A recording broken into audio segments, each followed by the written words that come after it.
بسم الله الرحمن الرحيم الحمد لله الذي اصطفى من عباده أحباءه بعنايته واتباهم بمهد فضله ومنته ونور بواطنهم لتلقي فيوضات تجلياته والصلاة والسلام على نبرات الهدى للعالمين سيدنا محمد الأمين وعلى آله وصحبه آلام الهدى ونجوم الاهتداء ومن اهتدى بهديهم إلى يوم الدين. اللهم إنا نسألك توفيق أهل الهدى وأمل اليقين ومناسة للتوبة وأزمع للصبر وجد أهل الخشية وطلب أهل الرغبة وتأبد أهل الورع وإشفان أهل العلم حتى نخافك اللهم إنا نسألك مخافة تهجزنا عن معاصيك حتى نعمل لطاعتك عملا نستحق به رداك وحتى نناسحك في التوبة حتى نخلص لك النصيحة حبا لك وحتى نتوكل عليك في الأمور كلها. حسن الظن بك سبحان خالق النور ربنا أتمم لنا نورنا واغفر لنا إنك على كل شيء قدير فيا رب أونا فالمؤين معيدا وما لامرئ إن لم تؤنه كفى. السلام عليكم بندرابي نور السلام شغال يتودي الله اجول دي رسول الله صلى الله عليه وسلم من calmini mon salminanu l'islam emin biyon assalamu alaikum wa rahmatullahi ta'ala wa barakatuhu. Emin ngarta kadi yewtidde e mon e jewte deftere Cheikh Muntaka al-Jawahir wa durar fi sirati Cheikh Umar ngurnam Cheikh Umar radiyallahu ta'ala anhu en mbayri ken ɗanninoɓe oya alhamis inchallah tawani min ɗo tawi min ko ndar hande eɗen jokka hen seeɗa inchallahu yo Allah waɗan en moƴƴere yo Allah nurɗi ñalawma men yo Allah rokku en sagoji men yo Allah ɓeydan en sutura min juurima dental Nourou Salam fof wona yejjidde mon ko haajuji ɗi tan yo Allah waɗan en moƴƴere yo Allah newnan en gueɗe ɗe fof. calmina bandiraɓe fof ɗon mbawi wonde garban wa sharqan yaminan wa simala fof min calmini bandiraɓe fof min juuroɓe min ñaagoɓe duwaɓe min duwanoɓe eɗen kala kadi e hello wonnugo kadi walla bange goɗɗo kadi walla juzu goɗɗo kadi ɗum woni alfaslu sani fi ghazawatihi ala ardi karta wo kinga karta golwole ɗe o waɗi toon kanko Cheikh Omar radiyallahu taala e kingi noon ko wuro ko wana wuro karta wana wuro kingi wana wuro yani ko diwan hono no mbirata Salum hono no mbirata Toro e ko nande muɗum ɗum woni karta. Kingi kadi ko diwan ko gure kewɗe woni hen nokkuji kewɗi woni hen. ɗum noon Cheikh Omar nde o ummi diwanuji ɗi wonno ɗo o ari noon wuro no wiye Kulum ɗon kanko Cheikh Omar radiyallahu ta'ala anhu nde wonuli Modi Muhammad Jam to wuro no wiye Makanna nde on yetti en ɓennino ɗum hawa waddi e lamɗo biyeteɗo Barka ha on feññikini ko jebbiliɗo e Allah jaɓi Allah naati e diine l'islam tawa noon ko stratégie ko jinnoɗo jamfade o nuli nele ɓi ko biyeteɗo Sule yo suuɗo yaha to Mamadi Kanja eɗen gandi ko e diwan karta woni lamɗo karta kanko ko karta noon ko diwan Koñakari o. Mamadi Kanja o nuli to makko yo on rendinan mo konu moɓa kono ara walla mo e julɓe ɓe saabu ɓe jani e makko ɓe poolimo kanko ne Mamadi Kanja lamɗo o dari o tafi konu mawɗo ko tawa ko koreji makko bamarankoɓe ɓe tan pour arde wallude Barka o yamiri o ardini e konu ngu ɓi ko kanko hoore makko kanko ne wiye Yanfale Ceema ko on woni ɓi Mamadi Kanja ko neɗɗo cuusɗo jambar on ɗowi konu ngu ha yetti to wuro ne wiye Kulum nde ɓe jetti toon kamɓe ɓen ɓe keewi wuro ngo fof ɓe keewi leyɗele ɗe fof ko konu kewngu ɓe woni kala ɗo jeccitiɗa jiyata ko ɓawli tan hono no yimɓe. caggal ɗum kanko Yanfale Ceema o ummi to wonno to Kulum to o yehi ha bange ɗo wiyete Bangara o yehi o ummi toon kadi o yehi Sutukule o ñiiɓi toon noon woni nde to no o jooɗi toon woni ko waɗi ta askar toon woni ɗo ɓe daaki ɓe jooɗi toon kamɓe e julɓe ɓe eɓe jiindira ɓe caangol no woni hakkunde maɓɓe moni fof e maɓɓe na nodda goɗɗo o no sappono ɗum na haala hen haaluji bonɗi Cheikh Omar radiyallahu ta'ala anhu omo hetti konu ngu tan kanko omo woni e zikruji makko omo fadi yamirore ummorade e jomiraɗo subhanahu wa taala pour yande e leydi karta fuɗɗade jihad makko e karta wonno Cheikh Oumar jihad makko o fof ko yamirore o watta hen hay hunde o wi kono ngu woto hay goto dillu koɓe sappoto ko koɓe ƴettoto ko koɓe wiyata ko woto hay goto dillu gone e yamirore o woni e wajade ɓe omo hirjina ɓe noon omo andina ɓe leydi karta moɓe jogori nadde o ko wolde mawde mum wonata ko jambareɓe woni hen koko gueɗe goɗe cattuɗi gueɗe musɗi ko ɓenni ko foof wayat kono ndiyam e ko jogori arde ko saabu ɗum ɗo na satti ɗum ɗo ko jeygol omo waajoɓe omo hirjinaɓe omo andinaɓe kadi kala neɗɗo mo ganduɗa mayi hen yo andu ko shahid te gaɗen gandi shuhada ko ahyaun en rabbihim yurzaqun ko ɓe wuurɓe gurdam ɗen ganduɗa gasata ɗum noon o woni e waajade kono ngu kanko Cheikh Oumar o hebli wonno kanko ne o dañi kono o hebli ujunnaji nayo yimɓe hakkude carowo koyɗe e baɗɗiɗo pucci o ardini noon konungu ngol ɗo o ardini ɗum wiyeteɗo Ahmad Eli Bela Ahmad Eli Bela ko on woni mawɗo won wiɓe won e riwaya goɗɗo ɓe mbi Ahmadou Ali Jelia ko on woni mawɗo konungu o yamiri ujunnaji nayo ɓe yoɓe jah ñalawma altine do wuro no wiye jagandappe so ɓe gari ha jagandappe yoɓe ndako toon ko toon ɓe taccirta o wi yoɓe taccir cangol ngol bangal jagandappe so ɓe tacciri toon maɓe taw toon konu hono yamfale kema ɓe kawra e yamfale kema ɓe mbadda e muɗum donc ɓe goni taccude nde ɓe ganni taccude tawa yamfale kema en eɓe goni e oya bange ɓe goni e tawoyde ɓe ɓenna berlawɓe kure ɓe mbari hen e mabɓe ko heewi kono kamɓe ne haɗani ɓe eɓe cippira e taccugol ha nde ɓe tacci nde ɗum noon kure ɗe lutodiri moni foof ɓena pellodira ɓena mbarodira ɓena piyodira ɓe goni e haare nde ɓe naati hen woni haare sattude e julɓe ɓe ɓen wonno yamfale ko jambar ko neɗɗo cuusɗo haare ɓe mbaddi e mabɓe ɓe mbaddi haɓe ɗeɓi folde julɓe ha julɓe ɓe mbatti yatirde caggal ɓe dunciɓe ɓe mbaɗi stratégie pour yatude caggal ɓe cikkiɓe pooli Cheikh Oumar radiallahu taala stratégie makko o yamiri ñalawma altine ñalawma talata altine o ɓe pooli ñalawma talata o yamiri dental gongal kadi yo taccir bange goɗɗo yani o tafi kono wongu o ardini ɗum o wi yoɓe taccoy bange goɗɗo o so ɓe tacciri bange on ɓe gara ɓe mballa heddiɓe ɓe ɗeɓɓe foolede ɓe kamɓene ɓe nanirani ɗum wonno ko sukaɓe ko sagataɓe ɓe cofti kamɓene ɓe tacciri on bange kure na ara ɓen na berloɓe kure ɓen na jana e mabɓe na werloɓe ha kamɓene eɓe jino eɓe gati petilaji mabɓe eɓe mbadda hen ha nde ɓe tacci pour ndiyam wasa leppinde ɗum ɓena nga ƴetti fetilaji mumen no fawi e dow koye mabɓe haɓe tacci nde ɓe tacci nde noon ɓe janodiri e mabɓe ɓoytani kamɓe wonno ko sukaɓe ɓoytani haɓe pooli yanfale kema ɓe pooli kono makko wonno kamɓe ɓurnoɓe eɓe dubliɓe kono Allah walliɓe e wondude e yamirore ɓe pooliɓe ɓen jatiri caggal ɓe ndewi e caggal mabɓe eɓe mbara eɓe daha haɓe jetti ha ɓen ɓenni wuro ngo kuulum ɓe jalti wuro ngo kamɓe fof Cheikh Oumar radiallahu taala anhu noon ari ɓe dogi ɓe jaggi hen ko heewi ɓe dahi hen ko heewi Cheikh Oumar naati wuro ngo tawi ɓe ceerdiɓe ɓe pooliɓe faraja al muslimuna bil asari julɓe ɓe garti eɓe gondi e dahaɓe eɓe gondi kono yaha ɓe dahi hen kono yaha ujunere e temedde jeeɗiɗi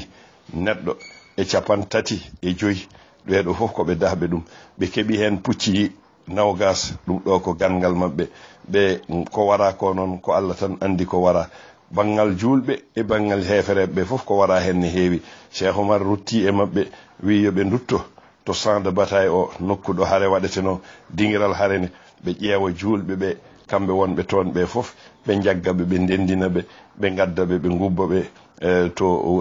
to Madina Khaso Madina Khay ɓe gubbaɓe to Kayel wuro nan toon koye Kay sara Kay a taccat bange oya ɓe gartiraɓe toon ɓe gubbaɓe toon kamɓe gadi ubbede to janale Kayel ha wanti ɓe gubbiɓe ɓe keewi noon wonno sahodinɓe ɓe ɓuftetake ko noon tan ɓe pewnira ɓe gubba kamɓe julɓe ɓe yo Allah yurmoɓe yaafoɓe ɓe gubba toon nokku o noon nde ubba toon Kay joni wonti Kay mango hay goto ubbata toon. Kala jogiiɗo fayida ala jenale mabɓe ko yimɓe ɓe ngala ɗo rutti tan wonno wi Cheikh Oumar wi ko waynu jahannama nan woni to kayiyel non woni to kayto. Kala gubbaɗo e kayi ndi noon hono kayiyel Allah no wawi waddemo barkeji shuhada en ɓe Allah yurmuma yafama. ɗum waɗi kayiyel moƴƴuɓe fof ko toon gubba ko wayno ceerno Chérif Mouhamadoul Moukhtar omon leeli toon e moƴƴuɓe hewɓe e hay tani men Lamine Bachir ko toon leeli. moƴƴuɓe fof ko toon ɓe ubbi ɗum. ɗum woni makabiruji ɗin ɗon wonti yatabarrakuna biha. yimɓe ɓe no barkinoro hen, yimɓe ɓe no jaha toon juuroyade, kamɓe sahodinɓe ɓe ko ɓen gadi lelade ɗon. ɗum noon wonti nokki barkinororɗo. ɗum noon kanko Cheikh Oumar nde o naati Kulum o woni toon Dumunna. kanko Cheikh Oumar o ñiiɓi Kulum, o nuli noon nde o jooɗi Kulum o nuli Alpha Oumar Ceerno Bayla o wimo yo yato Madina Khaso. Madina Khaso noon ko tubakoɓe ɓe way kono gure ko wayno Podor en, yani ko gure ɗe ganduɗa tubakoɓe goni toon. o yamiri ɓe, kanko o yamiri Cheikh Oumar comme tubakoɓe ɓe français en ɓe kamɓe ɓe batti wadde embargo hono fuutankoɓe ɓe batti jaggude kala gummiɗo na tacca so ari ha Bakel ne yiɗi yaade to jihad ɓe jagga ɗum ɓe coka ɗum. ɗum noon Cheikh Oumar wi kamɓene yoɓe battu tawa ɓe mbaɗino pacte ɓe jannodirta ɗum ko stratégie wonno Cheikh Oumar o fadanno hawa daña sembe, hawa fota e mabɓe sembe, o yana e mabɓe. ɗum noon ɗo Madina Khaso ɗo o yamiri Alpha Oumar Ceerno Bayla yo yah e gure saraji gonɗi e Madina Khaso o yana toon, o yana e mabɓe, ko heɓi toon fof o adda. nden Alpha Oumar Ceerno Bayla yeehi yaadi e konu, yetti to Madina Khaso. ɓe ñani e wuro ngo, ɓe mbari hen ko heewi, ɓe jaggi hen ko heewi, ɓe dahi hen, ɓe keɓi hen gangal, ɓe gartiri ko ɓe gaddi ko. nde ɓe gartiri ɗum ɓe dañi hen jawdi kewdi. Cheikh Oumar ƴetti jawɗele ɗen ɗon fof waɗi ɗum e juuɗo Abdoullahi Hawsi e Ceerno Djibi. o wi yoɓe naw ɗum ha ɓe jettoyo Ɗaaba. so ɓe jettima Ɗaaba ɓe mbaɗa ɗum e juuɗo Boubou Mouhamadou Boubou. Ɗaaba woni to Tamba to joni wonti duɗal ko toon almuɓe jangata. ɗum noon il faut soɓe kala ko ɓe dañi e prévision ɓe nawanta ɓe guura mabɓe e ko nande muɗum. ɗum noon o yamiri ɓeɗo yoɓe naw ɗum ko ɓe dañno ko. nde o rutti kanko Cheikh Alpha Oumar Ceerno Bayla to Madina Khaso, o dahi hen ko heewi, o addi gangal nuli wonno Madina Khaso. woni toon ko yimɓe darnaɓe ɓe, yimɓe Saint-Louis darnaɓe ɓe, ɓen liggodira e tubakoɓe ɓe, kamɓe goni commerçant ji toon, kamɓe jeeyantaɓe marchandise uji mabɓe. Touba ko arat uddita ɗo business mum hono jeygu muɗum, uddita bitik waɗa hen ɓinguel Ndar e ko nande muɗum. ɗin ɗon nokkuji jawɗele noon ko jawɗele tubakoɓe. Cheikh Oumar Alpha Oumar Ceerno Bayla yani e ɗin ɗon jawɗele noon. ɓiɓɓe darnaɓe ɓe bindi leetar Cheikh Oumar, ɓe mbimo anuli ɓesguma ɓe jani e jawɗele amen, ɓe koni ɓe ƴetti hen ko heewi. te minen komin musidɓe ma julɓe, minen dey min kandani ɗum ɗo, a betti min jikke amen dey komin jogino e ma e jikke. ɗum ɗon dey min a soyni jikkeji amen. omo wondi almudo makko ne wiya Abdoullahi Ndar, on koye ɓiɓɓe darnaɓe jeeya. kanko Cheikh Oumar o jaabiɓe e lettre mo yindi o bismillahi walhamdulillahi wa tawakkaltu ala allahi wa ufawwidu amri ila allahi wa ma tawfiqi illa billah wassalatu wassalamu ala rasulillah wa ala alihi wa sahbihi wa ala kulli man tawalahu minna ila awladi Ndar kulluhum salamun wa ridan wa ikram. kanko Cheikh Oumar oɗo lettre o windi ɗum fewde e ɓiɓɓe Ndar jabtade ɓe. o wiɓe innana ma afsadna raja'akum, mbiɗon min bonni jortoji mon, minen dey min bonnani jortoji mon. bal zidnahu wa qawwaynahu, ala min ɓeydi jortomon, min ɓeydi sembinde jortomon e amen. innana ma akhadna lakum falsan wahidan, minen min ƴettanani mon mbuuɗu wotu, min ƴettani ɗum. te wala nakhudhu abadan, min jogorani ƴettude ɗum ha abada. innama akhadna amwala nasara, komin ƴetti ko onon kon wakil en tan. jawɗele ɗe min ƴetti ɗi ko jawɗele annasariyankoɓe. annasariyankoɓe ɓe kadi ko wujjuɓe jawɗele amen, saabu woppude ɓe leyɗele mabɓe. ɓe gari ha ɗo e leyɗele amen, ɓe mbiya eɓe jogui ɗo ko ɓe jogui ɗum ko jawɗele amen, ɓe gujji ɗum noon min kepti tan ko jawɗe am.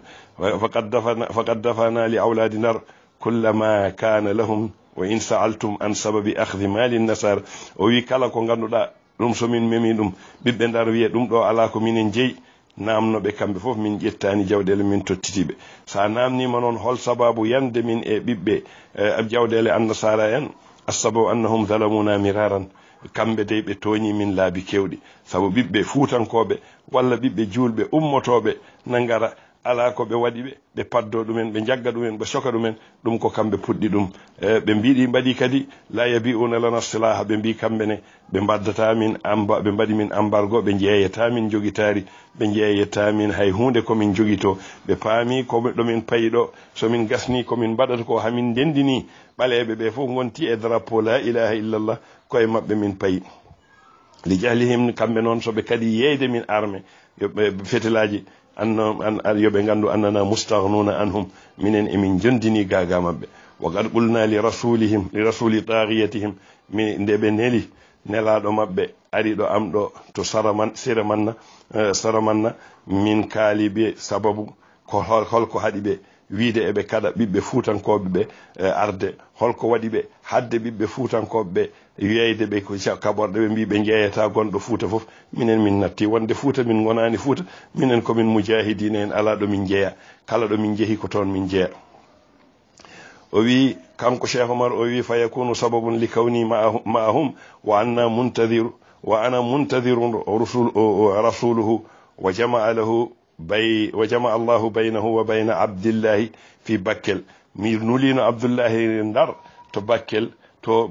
ha yindira mabɓe kalda e mabɓe paamodira e mabɓe andina ɓe kamɓe dey ɓe ganda alhaji Oumar Abdullahi Ndar nde ɓe kaldi ha ɓe kaali ɓe mbi komin jogorɓe yande e mon ceɓe Abdullahi Ndar wiɓe alam ta'lam anna alhaji Oumar qadirun ala an yufsida lakum wa li iyalikum jami'a tijaratikum wa yasuddu turuq fa yufsidu bay'akum wa sira'ikum wa yatlufu malakum o wi mate on ganda alhaji Oumar oɗo mo kala ton o omo wawi bonnude mon omo wawi bonnude jawɗele mon omo wawi bonnude commerce mon mo mbaɗatono omo wawi uddude laabi on mbawa yeyde hay nokku on mbawa sodde mum fa ajabahu tagutu Ndar bi qawlihi falyafal o wi kanko hol nde Abdullahi haalni ɓe ɗum o wi yo Cheikh Omar wat ɗum noon minen emin mbaɗa wa qala lahu Abdullahi alhamdulillah hina samitu min famika la min gayrika o wi Abdullahi Ndar kanko wonno hakkunde Cheikh Omar e tubakoɓe wonno omo wawi tubakore o wi alhamdulillah mi yetti Allah nde nanmi ɗum e hunuko makko an rokki yamirore Cheikh Omar yan emum la min gayrika min nanani ɗum wa minha annana arsalna ila taghudi Bakkel min nuli kadi e kuɗaɗo gonɗo Bakkel o Cheikh Omar noon haalde attaghi bewɗo o gonɗo Bakkel an yuslima ilayna alharibin won ɓiɓɓe amen umminoɓe rutti yeehi ɓe o jaggi ɓe min namnimo yo tottit min ɓen o sali wa arsalnayi bi annahum in lam yutina iyahum fa innana sanantasiru o wi so tawi o jaɓani tottude ɓe jaggi toon ɓe minen de mamin jogori yande e mabɓe min keptaɓe o wi kanko e hoore makko o wi o wondaka ɗum ɗon ɗum noon innana lamma balagna jakalel nde min gari ha wuro jakalel fawahidun min gulmani nasare huwa alladi bada'ana bil qitali gueɗel tataɓiwel kadi nde min gari ha jakalel kamɓe sukaɓe mabɓe hono arme mabɓe kamɓe annasara amen kamɓe gadi yande amen kamɓe jani amen fa innana al'ana muntasiruna minen ne komin yoftiɓe bi quwwatillahi e sembe Allah wala natrukuhu hatta talaba silm min goppataɓe so wona ɓe jarta beldal ɓe darta wadde musalaha walla ɓe ɗofto e yamirore jomiraɗo saabu jomiraɗo wi qatilu alladhina la yu'minuna billahi wala bil yawmil akhir wala yuharrimuna ma harrama Allahu wa rasuluhu wala yadinuna dinal haqq hatta min alladhina utul kitaba hatta yutul jizya an yadin wa hum saghirun o wi jomiraɗo wi qatilu alladhina la yu'minuna billahi kaɓe e ɓen ɓe ganduɗa gonɗinani Allah ɓe gonɗinani ñalawma battani ɓe karminani ko Allah harmini ɓe karminani ko rasul sallallahu alayhi wa sallam harmini wala yudinuna dinal haqqa ɓe dinaki ɓe gonani e diine gonga woni diine l'islam min alladina holɓen noon utul kitabe ɓen rokkaɓe deftere hatta yutul jizyata haɓe totta impôt ɗum noon ɓe gari e leyɗele amen an yedin wohum saghirun e sembe taw ko ɓe hoyɓe ɗum noon kamɓe ɓe gari koye leyɗele amen eɓe mbaɗa hen commerce mabɓe eɓe mbaɗa hen hay hunde min namnaki ɓe lempo ɗum noon joni la budda ɓe tottat lempo tan so wona ɗum min jana e mabɓe min bonna commerce mabɓe wa antum ya awlade Ndar qad nahaynakum an muwalatihim wa bayyana anna man walahum wa bayyana anna man walahum fa innahu minhum. onon ɓiɓɓe darɓe mi haalanimon mi haltanimon min kadimon jillodirde e tubakoɓe ɓe min mbi on woto jillodire e mabɓe kala jillodirde e tubakoɓe ɓe koye mabɓe jeeya saabu jomiraɗo wi la tattakhidhu lyahuda wannasara awliya ba'duhum awliya badin ومن يتولهم منكم فإنه منهم وي لا تتخذوا وتنجوغيتو اليهود هنا يهوديانكم والنصارى النصارى أولياء hettondirɓe ba'dakum awliya badin yoga e mabɓe koye hettondirɓe e yoga ومن يتولهم منكم فإنه منهم kala kettondirɗo e neɗɗo koye mabɓe jeeya so tawi a wondi e nasara ka an nasara ɗum ɗo woni lettre mo Cheikh Oumar windi awladu Ndar omo hollira hen ko pelliɗɗo waddude e tubakoɓe sabu e ellaji ɗi wo haali ɗi ɓen batti hadde ɓiɓɓe fuutankoɓe arde ɓen batti yande e makko ɓen mbi koɓe waɗoɓe embargo ɓen ɗon fof ɗum waɗi noon kamɓene ɓe jani e commerce mabɓe kala boutique mo ganduɗa ɓi Ndar yeyenno ɗum kono ko Touba ko jeeyi ɗum ɗon ɓe jani e ɗum ɗon wo mbi muddati wiyama e dumunnomo Cheikh Oumar ñiiɓi to kulum kanko Cheikh Oumar ari e makko Alpha Oumar Jum Kaba mo haalanno oya jiyaɗo Allah mo haalanno hande kamɓe goni almaɓe ɓe ñooro mo o noddinomo kanko Cheikh Oumar gila woni to Bangara o wimo yo ar ko gando ko ɓesɗo omo jogii sembe yo ar o wallodira e makko ɓe mbaɗa jihad on ne lam yatakahkar o yatirani caggal o jaabi Cheikh Oumar e nande e ɗoftare kono gila nden o arani on nden felliti noon ari yettima jokkodiri Cheikh Oumar weltima e garangal makko sabu ko joom leñol ɗum noon so yanti e Cheikh Oumar kono Cheikh Oumar ma ɓeydo ɗum noon nde o jooɗi to nde woni to kuulum kadi Cheikh Oumar radiyallahu taala anhu ari e makko hono almudo makko mo nulno yo ya addoyeydemo hono kono gila woni to Sire Manna o nayoɓe o nulnoɓe na jeeya hen ceerno Khalidou Ibnul Imam Demba on ane addi konu na addi dental mangal omo addi sagataɓe ɓeydude fuuta ɓeydude kono fuuta e ñiibigol makko kanko Cheikh Oumar nde woni kuulum o woni toon balɗe jeeɗiɗi caggal ɗum o ummi toon o yeehi wuro no wiye Kanama Kuna wiyama ko wuro ngo ko saɗa yaha Ñooro ma wirtu sa ɓenni kayi tan saɗa yaha Ñooro aɗa wirto wuro ngo fayi Ñooro no winda Kanama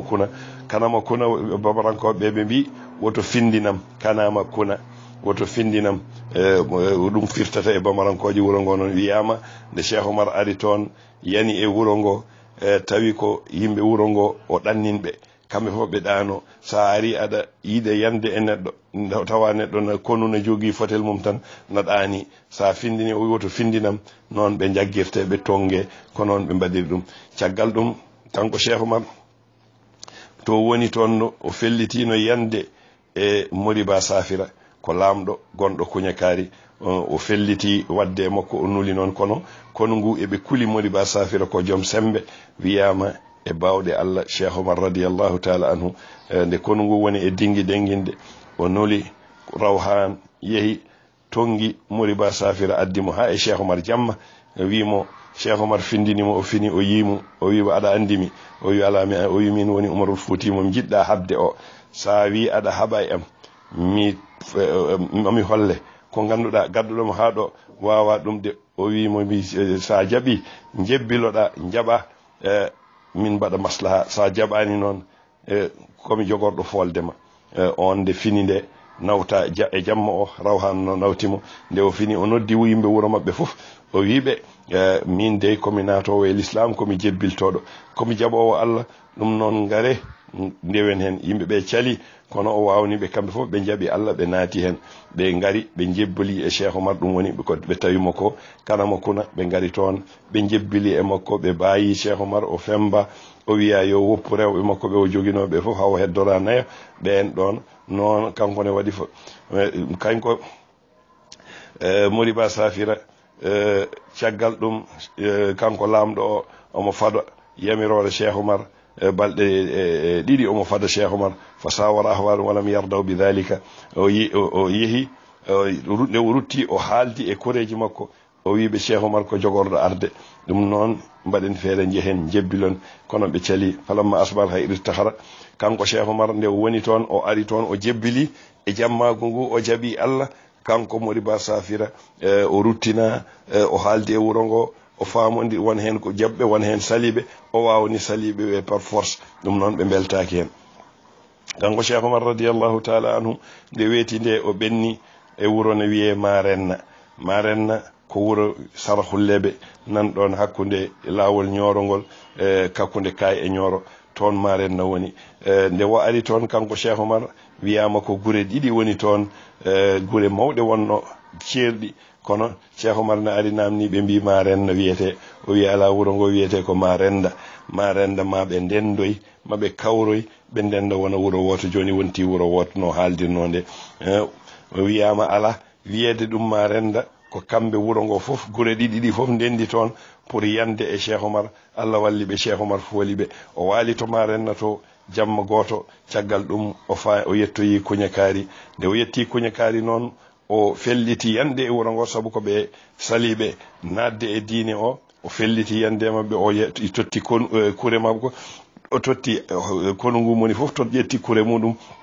ɓe cari drapeau ji mabɓe ɓe pelliti habde ɓe enne jii dental ngal no wayi hewde ni ɓe jii konu ngu no wayi timmude kamɓe fof wuro ngo Kuñakaari o natani toon omo haɓa Kuñakaari fof dogi ɓe cari ɓe naati e wimboji ɓe carodiri toon ɓe cuuɗi kanko Cheikh Oumar radiallahu taala anhu nde o naati e Kuñakaari o tawi wuro ngo ne yeewi hay goto wonani hen o jippi e wuro ngo